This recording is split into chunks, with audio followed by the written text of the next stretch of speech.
Welcome, citizens, to Liberty, Tales from the Tower. As your media director, it is my privilege to inform you that the following stories may contain content some listeners will certainly find disturbing.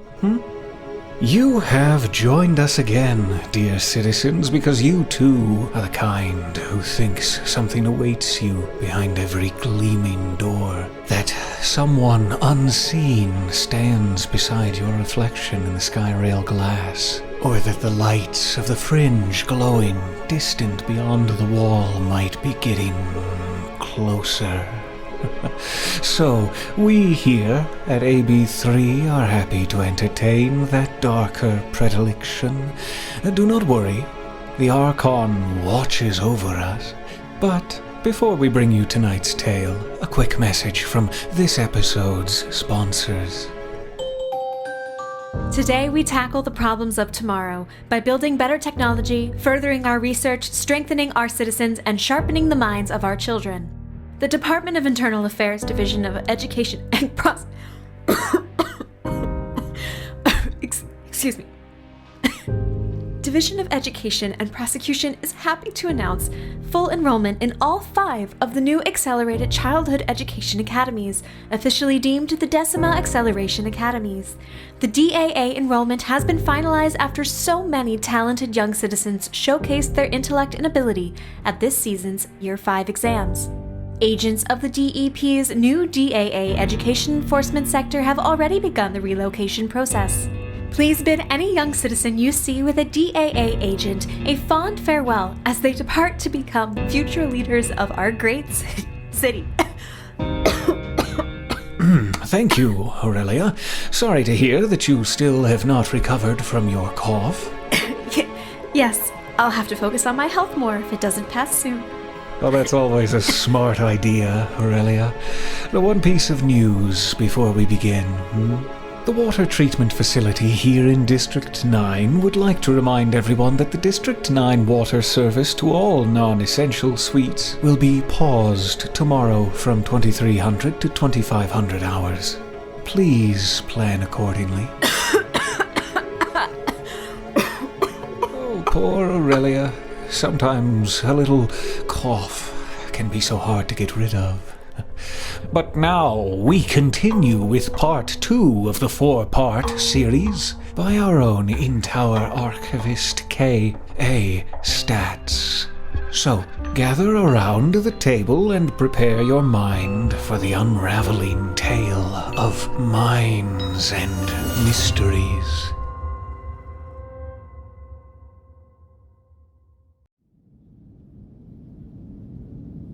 Day 2.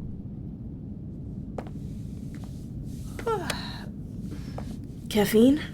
Up early again? And you already made caffeine? I could get used to this. What? Rufus skips caffeine in the morning? No, but his schedule is so varied that we gave up on setting a routine. At least until he moves into a more senior position with more control over his hours. You're not eating? I added too many sweet packets to my food last night. My stomach will only tolerate water and caffeine. That might make you feel worse. You really should eat something. Maybe something in an hour or so.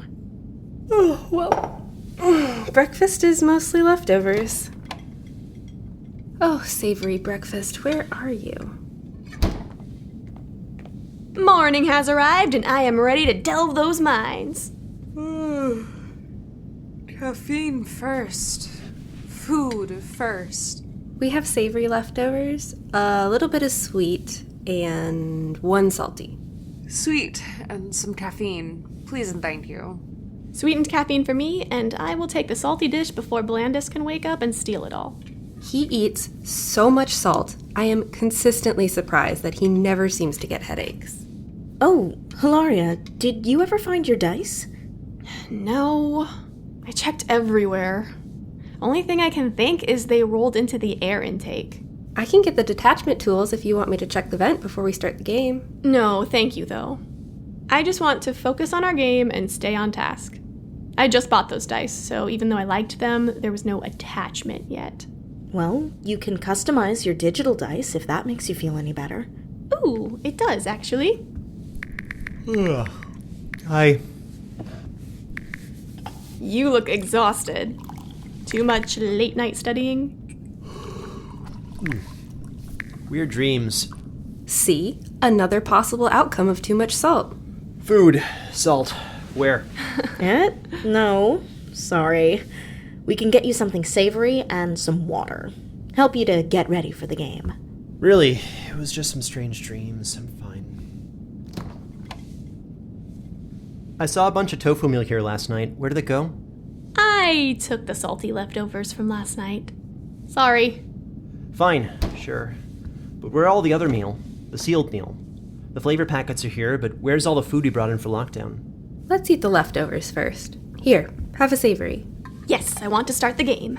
Yeah, yesterday was fun, and we still had plenty of time to study afterwards. So if we can aim for a repeat, I think we'll have really made the most of this lockdown. I will get everything set up and meet you all over at the table when you're ready. I'll meet you over there after I catch up on any lockdown news. Excuse me. And we here at the station hope your lockdown is going as smoothly as ours. We are happy to report that the purging of the natural gases from beneath the city is moving forward on schedule. Reports indicate that the subterranean purging process will come to its conclusion within the next 2 hours.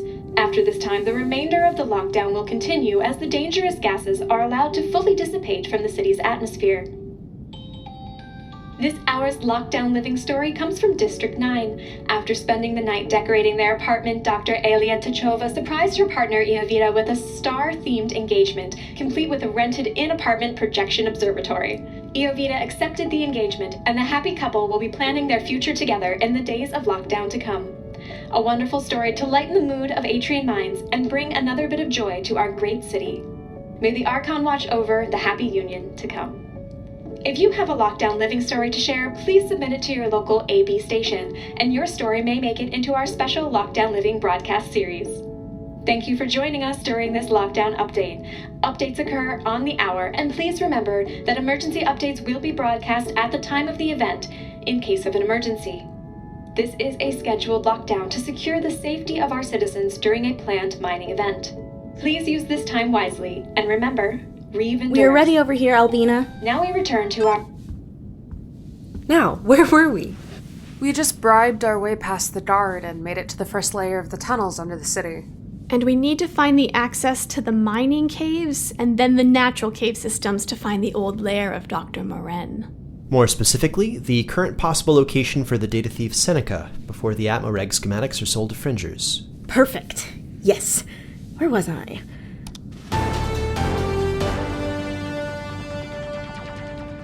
As you all descend into the sub-city access, the yellowed lights of the tunnel take over, leaving the bright lights of Atreus dimming, and then gone as the door shuts behind you. It is easy to forget how deep the veins of Atreus crawl beneath the lighted streets above. Layers upon layers of rooms and caverns, halls and passages that have never seen the shine of the sun or moons. The first several layers of tunnels are simple to navigate. Between the clearly marked halls and the map uploaded to your privacy hoods by Section Director Tori's assistant, you quickly find the most direct path to the mining sector's entrance. We really see no one the whole time we're in the first layers of tunnels? You see them, but no one chooses to interact with you. The workers in the utility sector are used to seeing DRD-ATD personnel, so they have no reason to stop you or be wary. They are busy citizens, specialists in their own way, and for them, this is a normal day at work, keeping the inner workings of the city running efficiently for the betterment of all. You are just a passing team, headed for the mines and quickly out of their thoughts. Additionally, they think only trouble can come from interacting with the DRD-ATD teams that pass through, and they have no time for such things. Truly inspiring. Way to make a girl feel special. You are special to us, Officer Nona. Way to make an officer feel special. All right, so no one stops us, and we reach the door to the mining sector. I scan my mark. The massive 2-story tall doors to the mining sector start to hiss, and the deep rumble of massive gears can be heard. You each take a step back. Then, in a grind of metal, A small section of the door opens up, just tall enough for Officer Nona to clear without needing to duck. Well, that was anticlimactic. The pit doors are for the mining equipment. Why would they open them for just us? It would be inefficient. But it would have been so dramatic. Hey, it is a mine. Do you want in or not? Yes, of course. Get me in that mine and pass over the caffeine. So, what do? Specialist Woolworth has the front. What do I see? Through the door, you step into the beginning of a true mine. The rough stone of the walls is a mix of pale reds and streaked with white. You enter onto a landing platform, and the mine stretches out before you in a massive cavern. Towering mining equipment look like toys in the far distance. Massive metal beams, larger than the supports for the sky rail, help to support the city above. A marvel of our modern technology and the drive for Atrian advancement, all resting beneath our feet and illuminated by the subtle glow of high-strung lights. Oh, neat. How far up are we from the base of the cavern? You look to be at least 4 stories from the base of the mine, but it is difficult to tell. Before you stands a massive elevator designed to move mining equipment, while next to it there is a more appropriately sized elevator for the miners and researchers. Looking at the map in my privacy hood, where do we need to head to reach the entrance to the natural cave systems? The only known and unblocked entrance to the natural caves is in Sector 606. It would take hours to walk there, or 25 minutes by taking 2 mine rail cars. At the base of the mine, you can see the mine rail tracks and a hailing station indicated on your map. I want to do that. I want to ride the mine rail so much. Officer Nona points out the mine rail hailing station below them. We can take the cars to the next connection and reach the caves far more efficiently. Every moment counts, as you said. Yes, I agree.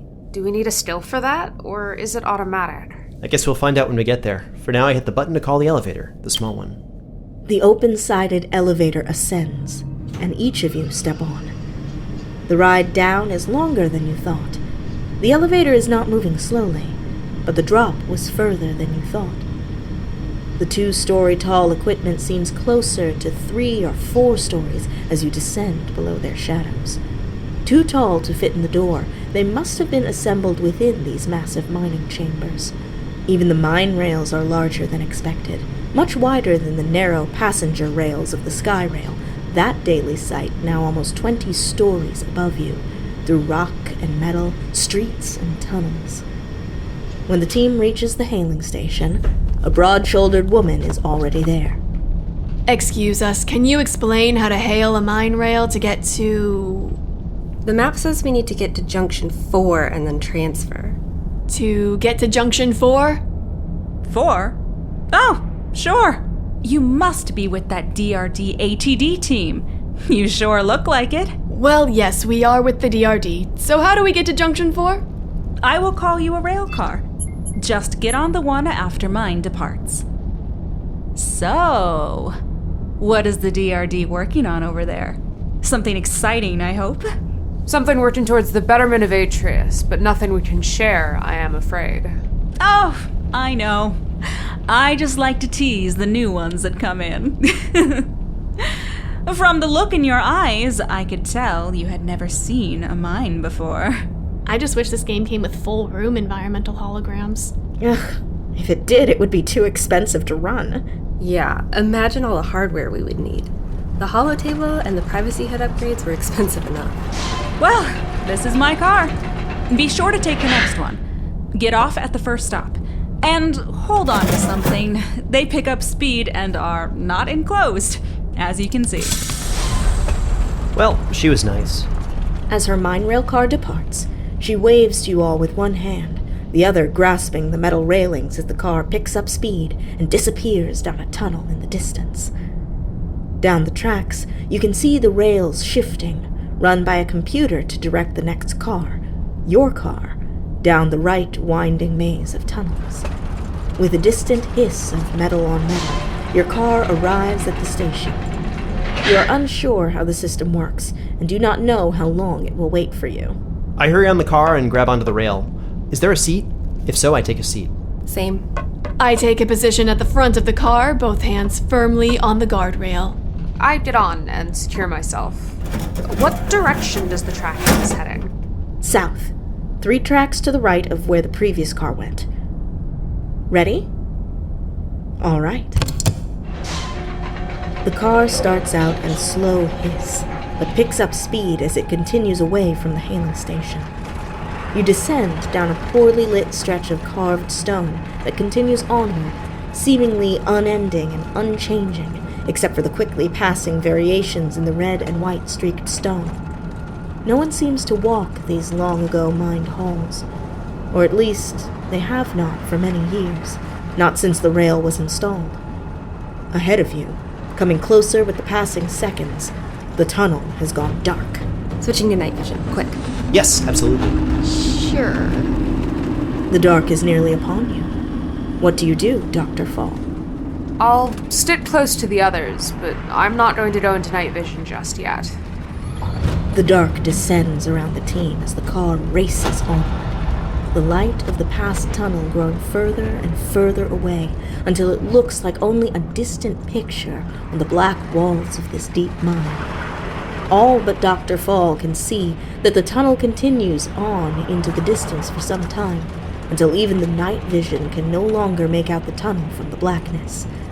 But Dr. Fall, intrigued by the idea of the endless void, finds themselves not surrounded by nothingness, but treated to a natural phenomenon of startling beauty.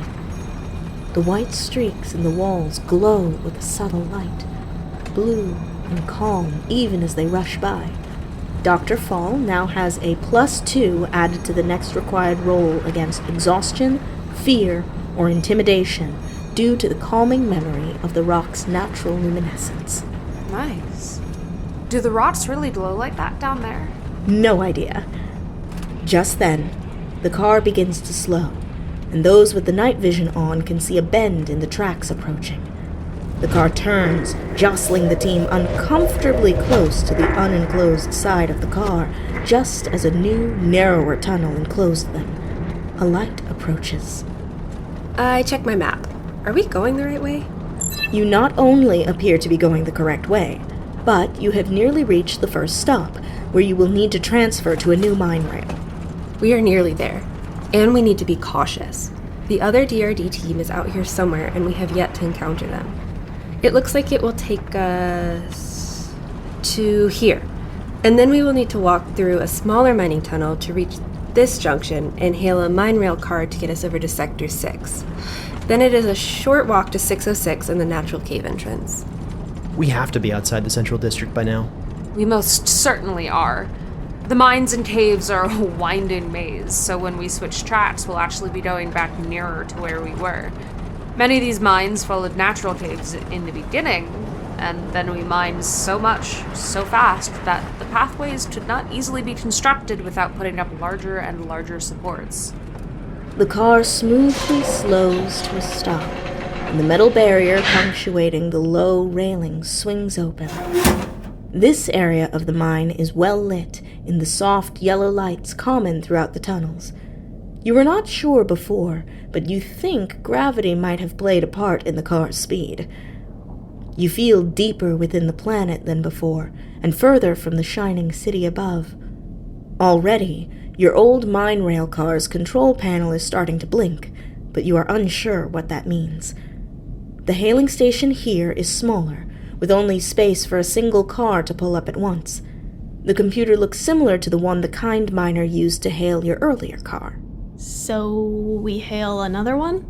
No, we need to walk a bit, get to another hailing station, and go from there. They are not connected at this point. Right. Knowing there is another rival DRD team out in the mines, Officer Nona takes the lead. So, what is your walking order? I will take the lead. And I am on alert, rolling perception every chance I get. I am right behind her in case we need to switch to a stealthier tactic. I can bring up the back. Center for me, then. The map is clear. 235 meters lie between the team and the next junction. But you soon find you are not alone. Hilaria, give me a perception roll. Is that enough? What do I see? Ahead, standing under a yellow light mounted to the rock wall, stands a well-armed and well-armored guard, clearly displaying the badges and attire of a DRD ATD officer. The guard is still a dozen meters ahead and does not appear to have noticed you. I bring the team to a halt. Can we hide behind anything? A large piece of mined stone, taller even than Officer Nona, sits to the right. Great, I hide behind that. Given Officer Nona's actions, I know someone must be up there. I would like to roll perception as well, to see if I can spot why there is a guard.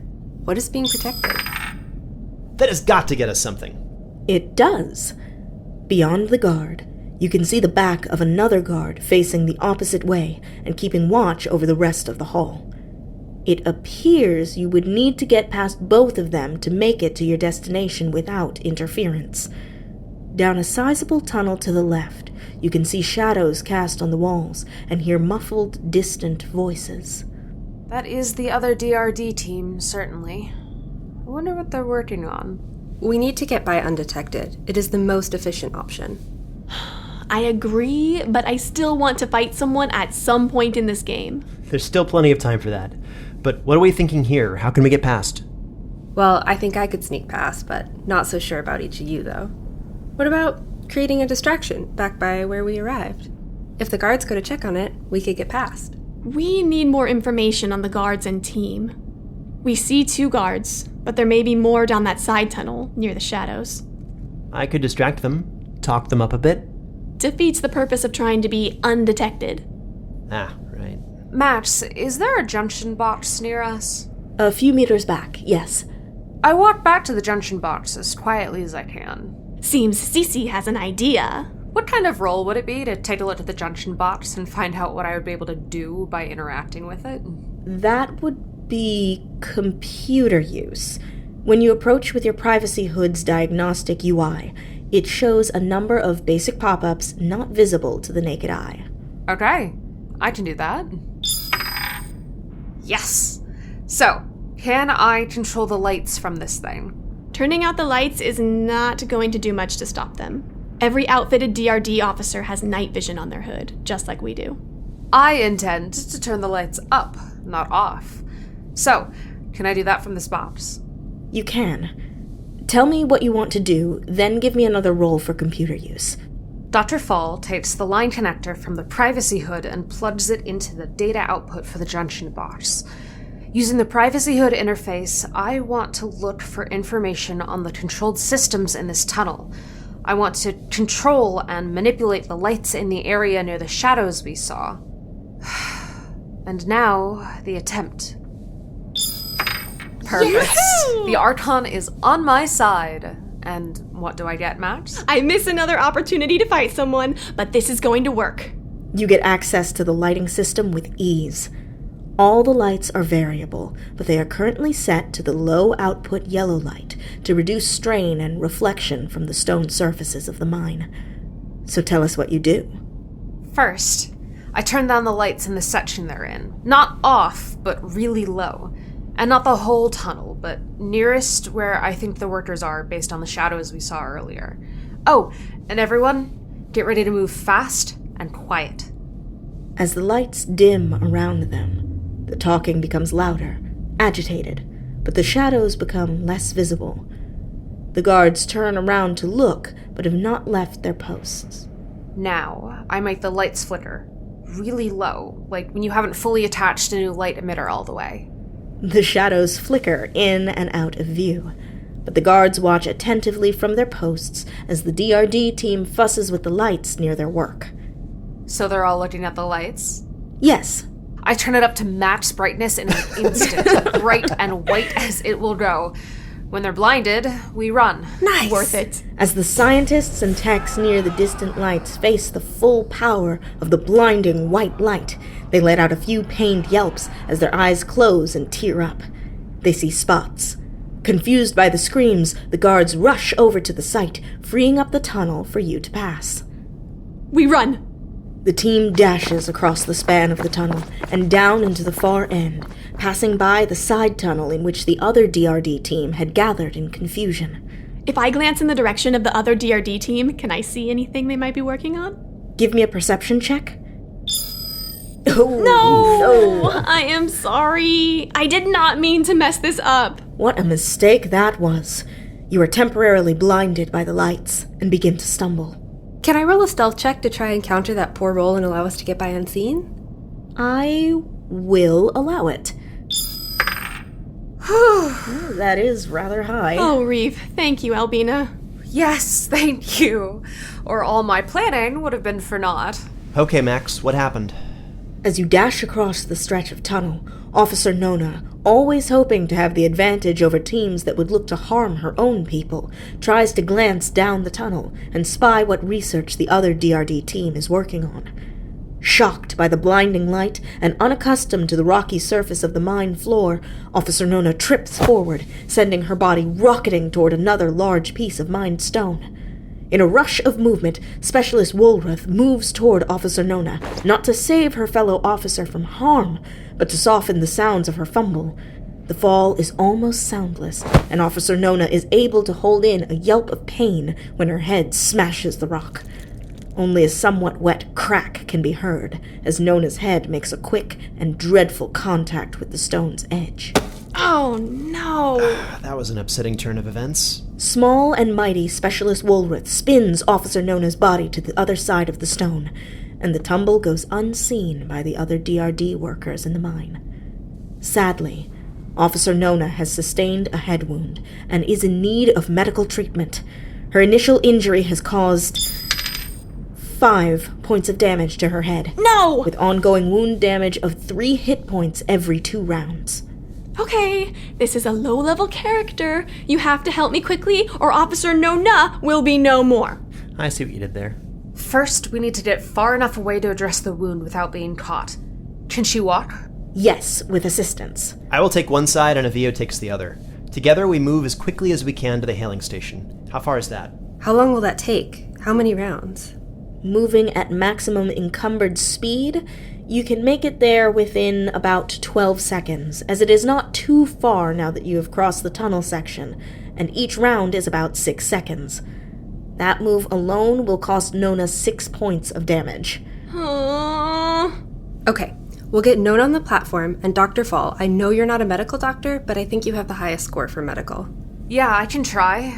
I have a medical kit as well, so I did a bonus. The body is just a complex machine, so I think I can do this. Just heal me! Everyone, take a moment and tell me what their character is doing. Here is the situation. Officer Nona is still conscious, but losing blood from a head wound. The team has reached the hailing station for the next mine rail car. Dr. Fall has the team's only medical kit. So, Blandus? Linus is not able to assist in any medical capacities, so I will bring up the mines map in my privacy hood and attempt to hail the right mine rail car. Fine. Give me what skill you would use and roll for it. Technology. To use the interface to read the 3D map projections correctly? You believe you have done it correctly and that the car is on its way to the hailing station. Now, Cece? So, I want to use the medical skill to treat the gash to Nona's head. Stop the bleeding, check for concussion, though I'm not sure how to do that. But maybe Dr. Fall does? Yes! Oh, thank you, Cece. Thank you and your beautiful mind. So, does it work? Using the provided medical kit, Dr. Fall is able to address the bleeding with a cleaning kit and foam coagulant. It appears it will require chemical stitching to reseal the wound. Now, Albina, what is Avio doing? I am retrieving the pain medication and administering it to Nona, and once Dr. Fall is done cleaning up the wound, I will help Nona get to her feet so we can board the rail car when it gets to the hailing station. There's really not much else I can think to do, except get us some fresh caffeine. I will be right back. I still need you to roll for the assist. Have Blandus roll for me. Blandus? I could do that. You successfully aid Dr. Fall in helping Nona recover somewhat. And I will successfully return with a fresh carafe of caffeine in a moment. Do I have anything that will allow me to safely close up the wound? The medical kit contains some smaller, low-tech emergency laceration closures. It would take time to properly apply them, and they are not a long-term solution to the wound. Do I get to heal any points if they do that? What about the pain medication Avio gave me? You will regain hit points based on the roll for the medical kit by using one of its charges, and a second charge if CC rolls again to apply the laceration closures. I will be doing that once we load Officer Nona onto the rail car. Fresh and hot. And I got myself a meal. Too hungry not to. Pass the carafe once you're done, please. Oh, Reeve, thank you. Nothing spilled. Are you okay? Oh, that's starting to bruise. Nice catch, Hilaria. Thanks. I saved the carpet, but not my head. Oh, ow. Agreed. That is going to leave a mark. But I am fine, really. So, Max, when is that next rail car arriving? Now, your car has arrived. We get on quickly, moving Nona to a seat and addressing her head wound as the car takes us to the last junction. Agreed? Yes. Agreed. Heal me! Cece, give me another medical roll for when Dr. Fall administers the laceration closures. As the mine rail car picks up speed, the team begins the last section of their journey through the mines. Dr. Fall combats the jostling speed of the car to administer aid to the injured Officer Nona, who receives a total of 8 points of healed damage. Finally. The car races onward, but begins to slow after a much shorter duration than the last ride. Checking the digital map, the team knows they are close, and that the walk from this last junction to the unexplored and unprotected cave systems is rather short. As the mine rail car comes to a halt, the team knows their destination. They head south, following the map to the point where it comes to an end. A door stands before them, simple and plain, except for a metal sign that reads, "Unsecure area beyond. Be cautioned and forewarned." Well, that feels comforting. Time has not stopped. The team pauses and waits before the sealed door. The mark scanner to the right-hand side of the door is covered in patches of dust, still functional and possibly used within the last several days. What did Hilaria say earlier? With every moment wasted, those plans are one step nearer to the enemies of Atreus. That is not what I said at all, but that was the gist. Yes, well, I scan my mark and open the door. We have to press on into the caves. As Specialist Woolworth opens the door, a crude trap springs. Lashed to a heavy pole that swings down from above, a sharpened metal shard turned makeshift knife rushes towards Woolworth's head. Scrap a trap already? Make a dexterity save. Here we go. Blandus, you as well. Dexterity is what I am made for. Linus, not so much. Specialist Woolworth was ready. She knows the dangers of this work, and even as the door opens, she can hear the creak of the rusted metal begin to swing. She dodges, letting the knife slash past her and onward. She does not notice how close Blandus is standing as the knife swings toward him. Head height for the short Avio, the knife is chest height for Linus. The knife hits its mark, but Linus was quick enough to draw up his left hand, protecting his vital core from the trap. He takes 5 points of damage, the rusty knife stuck into the space between his metacarpals. 5? Okay, I thought I rolled well, but 5 at this level? You rolled rather well. It could have been lethal. Welcome to the Pain Club. I guess I cracked back open the medical kit. Yes, please. I would like to stress eat. Me, Blandus, not Linus. Are you going to eat the rest of that, Albina? Oh, here. I'm done. The rest is yours. How does it look past the door? And I want to roll for the medical kit use again. Dr. Fall, still outside their actual skill set, is able to administer aid to Specialist Bauer. Linus heals 3 points damage, and the medical kit loses another charge. The caves just beyond the door are jagged and wild, the one light above the door casting shadows across the rocks. Beyond the lingering light of the door, the darkness crawls forward. The map ahead of... Scrap! Are you all right? Blood! Blandus? Sorry, I cut myself on the meal tin. That's a lot of blood. Keep your hand clenched. I have a first aid kit. And I'll call Rufus. Blandus, come with me. Thanks. Cece, can you grab some cleaning supplies from the kitchen? I'll get everything paused and we can clean the blood off the holotable. Yes.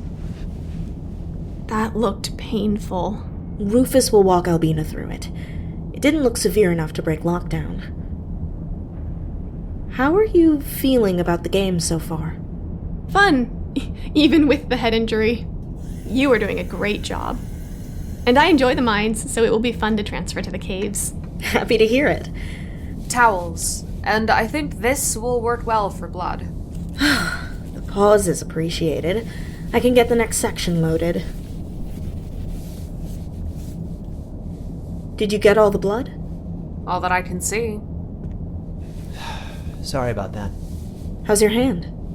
It was a little deep, but Rufus walked Albina through the treatment quickly, so it stopped bleeding and the wrap came out well. Is she still on the call? Yes, she wants to finish up the quick conversation with him. He has really limited time, so I think it will be the only call they get to have today. That's fine. I will prep the next section. Can someone pour me some caffeine? Of course. You know, Blandus, cutting your own hand is very in character for you. I know, right? I put the bloody cloth in the sink since I am unsure what Albina will want to do about it. Sorry again, I can clean it all out later. No worries, accidents happen. Now, I believe we had just made it to the caves.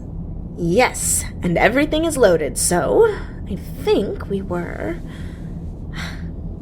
Beyond the lingering light of the door, the darkness crawls forward. The map ahead of you shows nothing but vague lines, twisting and turning, ending here and there. Reeling from the adrenaline of the sprung trap, you now know you are beyond the bounds of Atreus.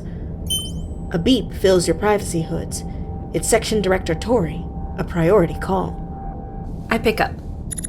Hello, Section Director. This is Specialist Woolroth. I need some kind of positive update, Woolroth. This is sadly not the only pressing matter I need to deal with today. We have just made it to the caves and are going to begin searching for activity leading to Dr. Moren's old lab.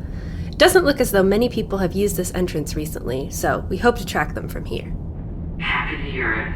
But now for some upsetting news. We have reports from the DFR that a group of fringers made it into the caves through a connecting tunnel system that runs out under the wall. I thought those were all sealed up. They were, until the group tunneled through. Do we believe these fringers are the group the data is intended to reach? That, or they're just looking to find a way into the city. Either way, while I would caution you to avoid them, I would also see the benefit in killing as many as possible, as long as it does not jeopardize the mission. That is all. May the Archon watch over you. And you as... Oh, okay, that was abrupt. Tori did not seem in high spirits. There's a lot going on. More than our own problem, apparently. We need to search for tracks, or anything. With fringers down here, we are now racing both them and time. But we need to take our time. Be stealthy and cautious. We have no idea how many there are, and we are not a fully armed battalion. Agreed. Max, we proceed onward into the cave system using the stealth speed option in our night vision overlays. And I would like to make a perception roll to check for any signs of recent activity, or additional traps.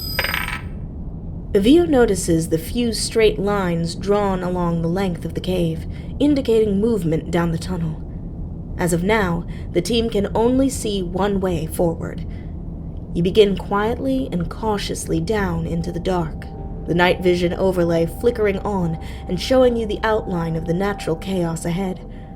The singular tunnel slopes downward, just as the mine had, and you all begin to wonder just how deep you will reach by the end of your mission. The warm, dust-filled cave narrows and widens, lowers and heightens the unrestrained movements of a natural world unruled by Atrian regulation.